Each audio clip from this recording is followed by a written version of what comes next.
Draymond Green is a controversial figure, to say the least. His passion is something that I personally admire when I see him on the court. Definitely lifts his teammates around him, but not a lot of people will agree. Some people, Dan Casanardi, will state that he is maybe a crybaby in terms of how he voices his concerns in and around the court. And by the way, Draymond Green's mother and family members actually agreed with this last NBA Finals when they claimed that he was just crying a little too much. Was it a concerted effort on your part going into the game that you weren't going to talk to the officials as much tonight? You noticed that?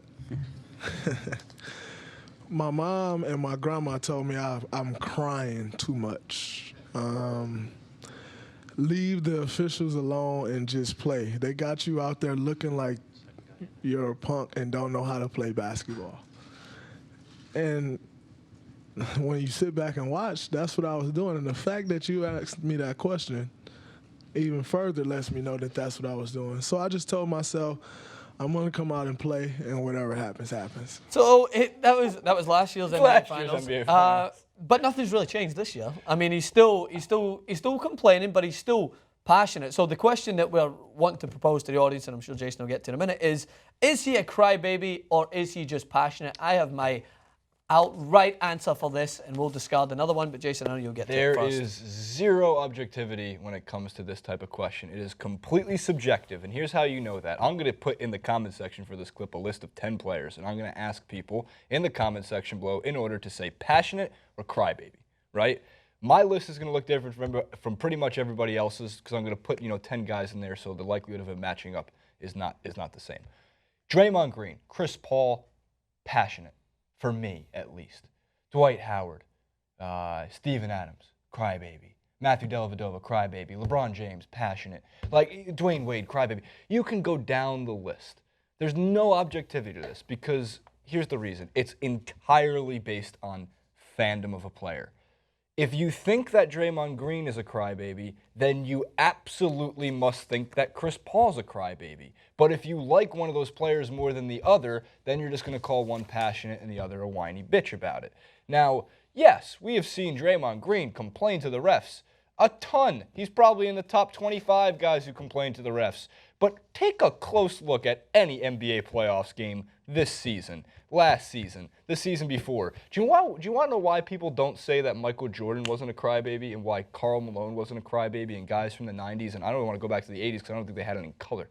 It's a joke, they had it in color. But games are on tape delay because there wasn't this amount of social media right in these players' faces. Fans being like, oh, you might have missed this 2-second piece. Look at him, he's complaining to his coach. Here's another great example of that.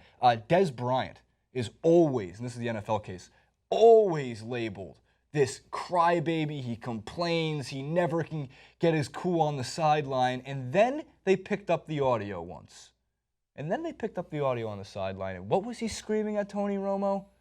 We got this, Tony Romo. This is our game. We are going to win this game right now. You get that ball to me. You make sure to get our running backs in line, and we're going to pull together to get this win. You take the audio away, it just looks like Des Bryant's bitching the whole time. But you put the audio there, and what's happening?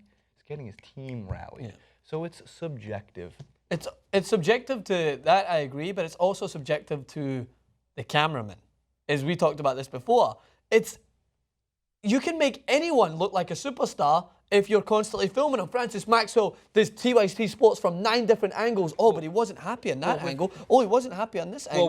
Well, with no audio, you're pointing. I can just say upset. Francis yelling at Jason on set. No one would know. As soon as the media created this Steven Adams, Draymond Green back and forth that seems to be going on in finals, every single play, there was a camera on Steven Adams. Even Steph Curry was cutting into his on-screen time, and that he's the lead actor in most of in the series.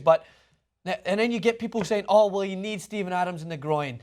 Oh, well, he did it's Draymond Green. Obviously, is a physical player. It's the physicality that makes him the player he is. He'll admit it in an interview. When it goes over the line, it doesn't help him. It hinders him. But when he's able to keep that in check and his coach is able to use that as a way to push him forward, he is better for himself, better for the team. He's probably one of the most crucial players on that team in terms of that passion. And Kobe Bryant emulated exactly what I was talking about there way back. I think it was back in February when he was talking about how Steph Curry's X factor, according to the mainstream media, but he thinks it's definitely Draymond Green. Why? Because he said that when you are that good It's so easy to get complacent as a team. And you need someone in the locker room. You need someone in the training ground who's going to argue, who's going to ruffle the feathers, who's going to upset the team chemistry in terms of pushing them to do better. Because if you're so comfortable and you're doing things well and you're scoring 3-pointers and you're shooting the lights out every night, it's so easy for your team to fall into that ritual, fall into that rhythm. Come in, practice, shoot your shots,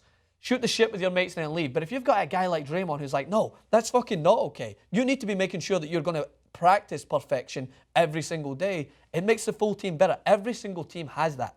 But the thing is when you channel that through the way that our mainstream media likes to and causes that controversy, anyone can be made to look like a villain. LeBron James can be made to look like a villain, and he probably complains the same as anyone else on his team, but because that camera's on him, following him 24/7, it's so easy to make that assumption. But as long as these players continue to keep their passion as the main focus point in this conversation rather than the negative side of it, then they're always going to be better off with that passion. Draymond Green said it himself. If you take my passion and what drives me to be the best player and apply it to several other players in the NBA, and he didn't name names, I wish he did, he said they would be all-star players. But he never really gave names, but I can name off the cuff 5 or 6 players in the NBA that are on the cusp of greatness. If they had that passion, had that fire that Draymond Green has, they would be all-stars. I agree with that. Again, I think if you don't like Draymond Green, then yeah, you can call him a crybaby. I mean, he does.